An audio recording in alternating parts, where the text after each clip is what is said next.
But with the barn owl, there's almost nothing. The peregrine has much larger wings, which it uses to build up speed and chase down its prey.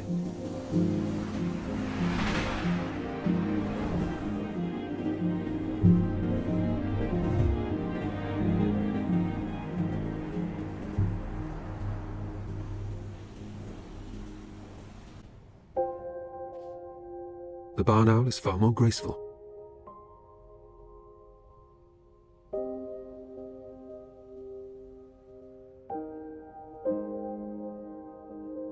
Kenza's large wings and small body make it easier for her to generate lift.